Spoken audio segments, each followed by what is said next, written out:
Hi, welcome to my channel, JaberTime. This is my second video today for college algebra. We are going over factoring polynomials. And there is more than what you see on the screen, but it's kind of hard to write everything on the front slide. So let's go over it instead of going over this. This is just an idea about what I'm going to cover. Let's move on. Factoring polynomials. We need to focus and use the greatest common factor. The greatest common factor, GCF, of a polynomial is the largest polynomial that divides evenly into the polynomials. So for this example, as it shows right here, this is the largest polynomial, that's a polynomial, that is in both. So this right here divides by x, that's a factor, and it divides by b squared minus a, because it's also a factor. This one here divides by 6, and divides by b to the second minus a. So b to the second minus a is in both. That's called the common factor, and I can't go higher than that, so it's the greatest common factor. So the way to factor this, we're going to take this right here out from the first term and the second term. So if you take it out, let's say to the left, from this right here you'll have x right there, and from this right here you'll have a 6. So this is multiplied by x, and this is multiplied by 6 as it shows back. So that's one thing about factoring polynomials and simplifying. Once you know the greatest common factor, you could pull it out and start factoring. Factoring the greatest common factor. So now here we have loose terms. It's not ready for me to factor, so I'm going to look for the greatest common factor. To do it for the first time, we could slow down. I have to look at all the pieces inside. I have to look at the coefficients 6 and 45 and 21. I have to look at the x terms. Then I'll look at the y terms. Besides, since this is the first example, we don't want to make it too complicated. So let's take it step by step and look at the coefficients. Between 6 and 45 and 21, the greatest common factor is 3, not multiple. For some reason, sometimes students, they mix up between greatest common factor and least common multiple. But because maybe of the word greatest, it's a factor. So 6 divides by 2 and 3.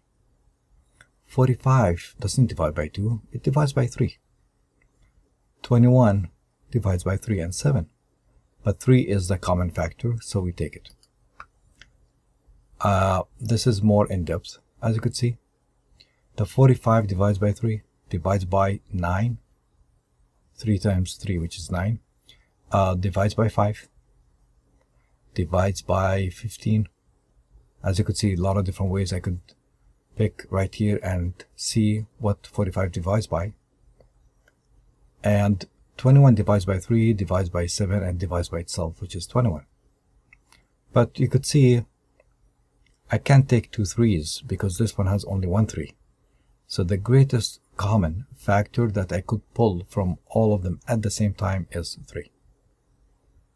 This divides by 3, this divides by 3, and this divides by 3. They all agree on that. That's why it's called common. And I cannot pick on 2 or the other 3 or a 5 or 7. Now looking at the x cubed, x to the second, and x, as I mentioned earlier, the greatest that you could pull out from all of them at the same time is x. You can't take more than one x from here. Same concept for the y. Now I think we're ready. So the greatest common factor between these 3 terms, looking at the 3, looking at the x, looking at the y, that's 3xy. So we take the 3xy out from these 3 terms one by one. From the first one, if you take 3 out, you will stay, or you'll have left 2, because 3 times 2 is 6. If you take 1x out, now think about x cubed as x times x times x. You take 1 out, you will have 2 inside as a product. So it's going to stay as x to the second. Same thing for the y, if you take 1y out. So that will end up with the answer. Look at the 7. 21xy. I took the 3, so I'll have the 7 left because the 21 is 3 times 7. So if I take the 3 out, the 7 stays. But I took the x and y out, so there is no more x and y. Let me support that by looking at the first part. Here's looking at the first part. So if you multiply this by that, you get 6x cubed y to the third. As you can see, 3 times 2 is 6. X times x to the second is x cubed. And y times y to the second is y cubed, which takes you back to the first term. This times that will give you the first term. You could double check that this is a factor. Divide this by that, you get the third one. As you can see, divide both sides by the green. 3xy cancels from here and will show under the red one. Factoring a trinomial with leading coefficient 1, which is the easiest way to factor. A trinomial of the form x to the second plus bx plus c is actually a 1x to the second, but it's not written. We can write that in factored form as x plus p times x plus q. This is, by the way, without the extra notes. So if you follow me here, you'll be fine with the coming one after, when the leading coefficient is not 1.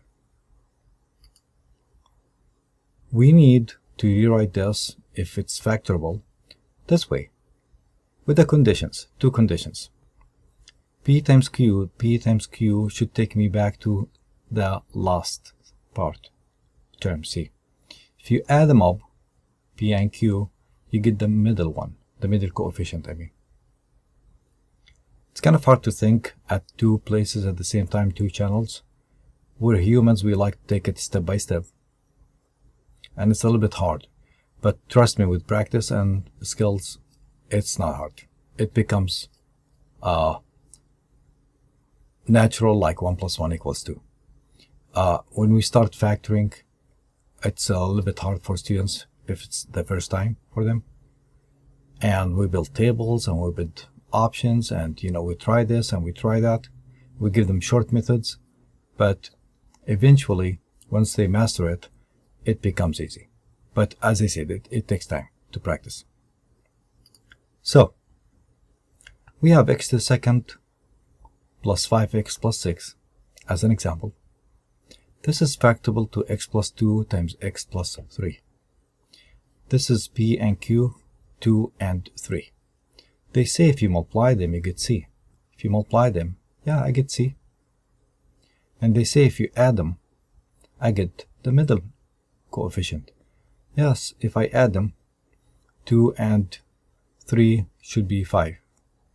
And x times x is x to the second. Now let's look at adding them, because it's going to be busy right here to point to the 5. I'll do it this way.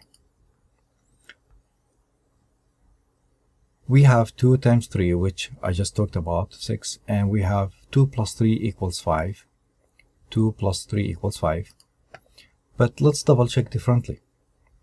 Remember the FOIL method? This is the in and this is the out. This is 2x and this is 3x. If you add them up, you get 5x, the middle term. Whenever I graph this, for some reason, I think about it as a face or a monkey's face, and sometimes I go crazy and finish it, but not now. I have a lot of slides for this section, so I need to move on. Here's an example. We need to look for numbers that you multiply to 16 but they add to 10. You could go 1 times 16, yeah, but it doesn't add up to 10. Things of that nature. That's how you want to do it without spending too much time making a table. The answer is x plus 2 times x plus 8.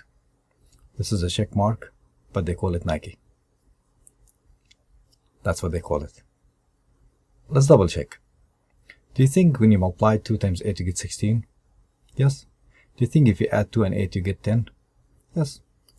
Now, some students, they look for numbers, they check here, but they don't go further and double check that it has to add up to 10, and they get it wrong. So be careful. That's not right.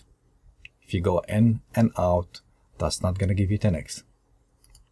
Also, that's not right. I know maybe your focus is still on the 16, but no, it doesn't work this way.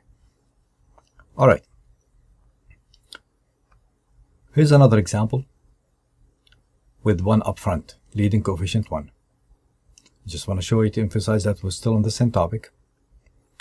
And now, because I have a minus sign, and I know that we don't like minuses, but it's part of the game and we have to practice.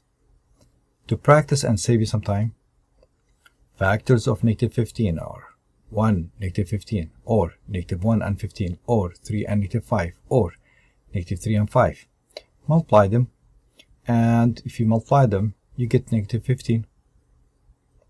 That's what they're called, factors of negative 15, as a pair of factors. If you add them up, it's negative 14. If you add this up, it's positive 14. If you add this up, you get negative 2. But if you add this up, it's 2. That's what I want. It's right there. Save the best for last. I don't want to put it up front. That's maybe why. So that should do it. So the answer is x squared plus 2x minus 15. That comes from factoring, finding the right two numbers, and that's how you write it down, as factored from x minus 3 and x plus 5. You could double check and you should get that answer. This is what I meant. The first one with the leading coefficient 1 is a little bit easy. This one is called factor by grouping. I'm making it the notes to the best that I can simple. If you read it for the first time in any textbook, it's a little bit hard. I don't want to say complicated. So follow me and you'll be fine. The trinomial 2x to the second plus 5x plus 3 can be written as 2x plus 3 times x plus 1 using this process. Now I give you the answer. So instead of starting formally, I'm starting with an example. 2x to the second plus 5x plus 3. We're going to focus on the 5x. We're going to break it down. Now, why do I write 2x plus 3x, not 4x plus 1x? That's what we're trying to show you on the coming minutes. This could be written this way. We agree on it. Now, we're going to put this together. We're going to group this together. Now, looking at these guys, we need a common factor, which is 2x. And this has a 3 as a common factor. And we factor the common factors from each expression, if you call it that way, right? Two expressions separated. That's a game. It's called factor by grouping. Now notice that x plus 1 is also here. I know the color is different, but I don't want to rewrite again with a different color and make it too much. I have a same term, or same factor in the first term and the second term. So let's take it out. Then we factor out the x plus 1. If you take it from here, you get 2x left. If you take it out from here, you'll have 3 out, or 3 left for you, as you can see. Now, this right here is formally is ax to the second plus bx plus c. So a is 2, and b is 5, and c is 3. The 2 and the 3 that I mentioned, they are going to be called p and q. Those two numbers, they add up to b, to the 5, as you could see. Alright, that's one piece of information. So you need to break it down. Of course, it has to add up to the same underlined in pencil, which is 5 in this case. Now, that's not the only condition there, because I mentioned earlier, like what about 4 and 1? Yeah, they still add up to 5, but there is another condition on p and q. A times c, 2 times 5, or 2 times 3, I mean, is 6, and that is p times q. So if you take 4 and 1 and you multiply them, you don't get 6. We need to get AC, 2 times 3, which is 6. And that's the other game. I need them to add to be or not to be. I need them to add to 5, to this letter. And I need them to multiply to the product of AC. Alright? This is how you do it. Now let me go formally, because I can't just keep talking here on this slide. And let's take it also step by step, which is simplified than the textbook. So this is called factor by grouping, where you have a number up front which is not 1. So if we want to factor 5x to the second plus 7x minus 6, which looks like that, we know what's a, we know what's b, and we know what's c. Now a does not equal to 1, and a times c is negative 30. Keep that in mind. A product that is negative 30 between a and c. We need to find two numbers with the product of negative 30 and a sum of the middle one, which is 7, right there. How do you do it? Sometimes it takes time. To do it, those numbers will be called p and q, and we need to rewrite ax squared plus bx plus c as the following: ax to the second plus bx plus qx plus c. So we need to break this down to, like in the previous example, 2x plus 3x. That's going to be called for us formally px plus qx. We're going to pull out the greatest common factor of this, and we're going to pull out the greatest common factor of this, just like the example. Now here, finally, we're going to factor out the greatest common factor in both, which is going to show up. To save you some time, I did the whole thing for you. The factors of negative 30 will be 1 times negative 30, or negative 1 times 30, or 2 times negative 15, and so on. But the sum is, as you could see, 7 is the desired sum. So I need them to multiply to negative 30, but I need them to add to 7. So those are my numbers p and q. That's what I have. We go back to the problem, and we rewrite this instead of 7x, negative 3x plus 10x. Now we look at this as one group, we look at this as one group, and we factor from here x, we factor from here 2. As you could see, if you do it right, you're going to have the same term. So later on you factor it out. So you factor out 5x minus 3, you'll have x, and here you'll have 2, and that should do it. You could double check and use the FOIL method. Alright. I'm more than halfway, which is good. I'm looking at the slides. Perfect square trinomials. Why they call it perfect square trinomials? Because that's a perfect square and that's a trinomial. Whenever you want to factor this, it becomes simple as a plus b to the second. And if you want to factor this with a minus sign, it's a minus b to the second. I'm not reading parentheses, but you know what I'm talking about. Let's give it a try, at least for one of them. So if this is 25 plus 2 times 5 times 3 plus 9, that says that if this is 9, that's b squared.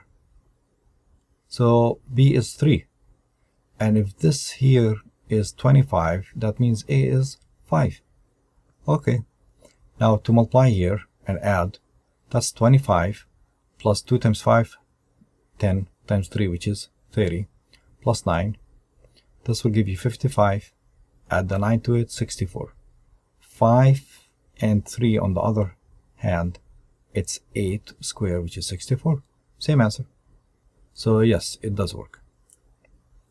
Let's take an example. 25x to the second plus 20x plus 4. Well, if that is a perfect square, I need to compare it to this, not the one with the minus sign. Then I'll stay focused.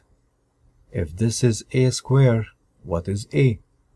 If this is b squared, what is b?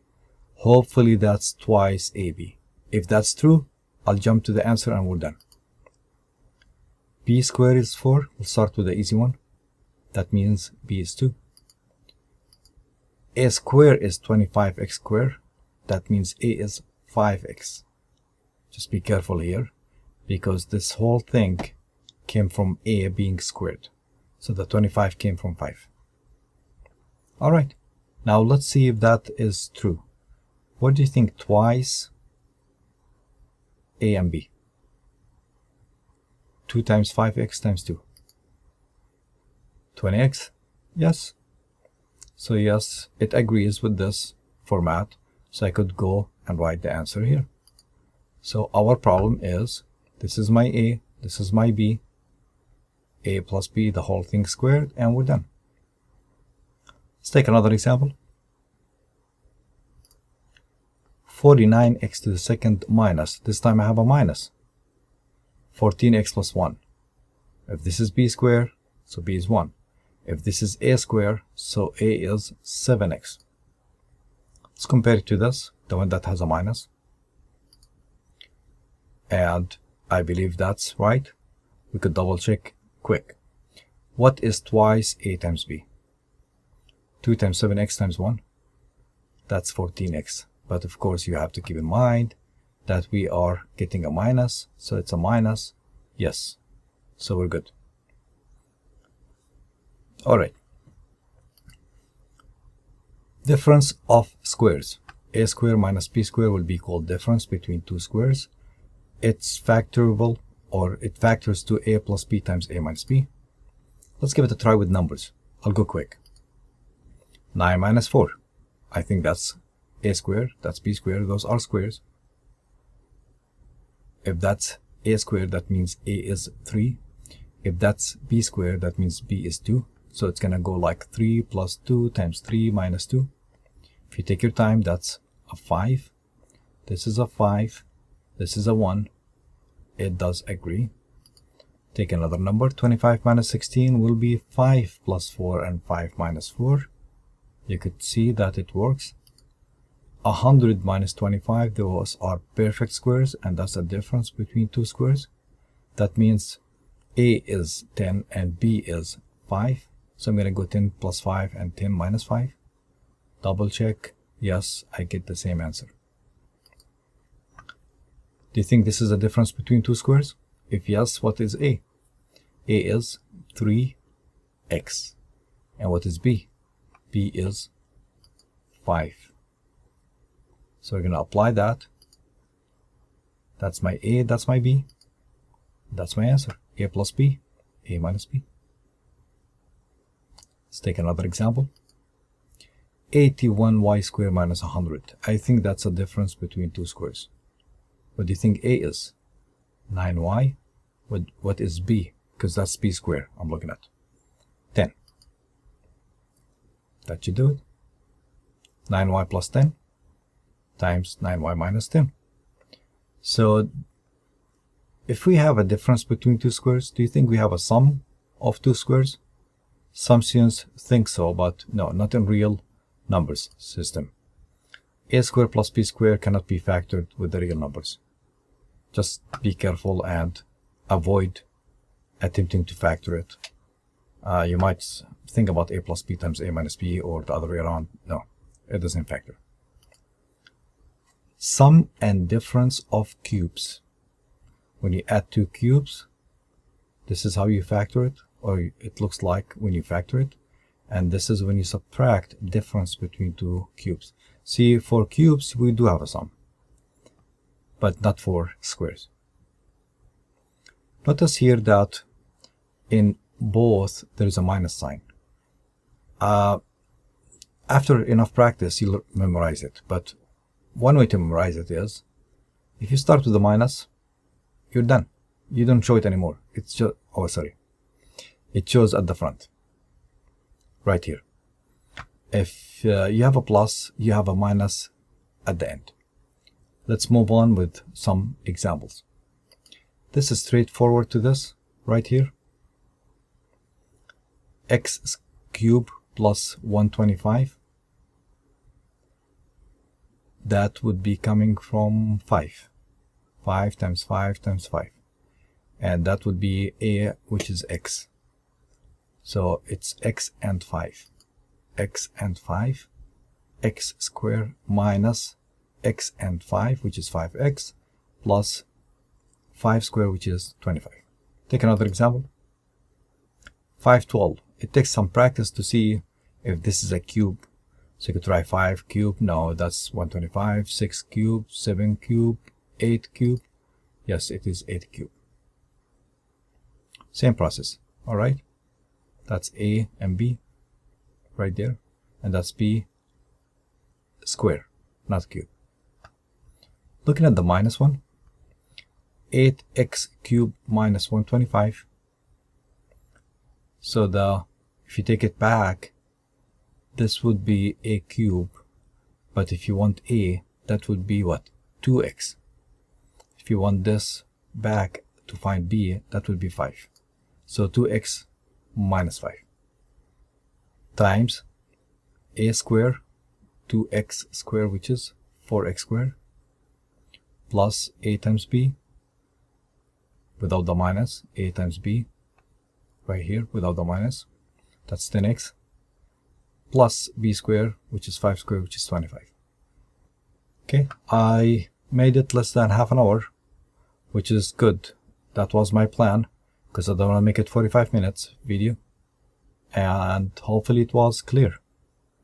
If you're up to this moment, I want to thank you for watching, and I'll see you in the next one. The third one is coming in a few minutes. Thank you.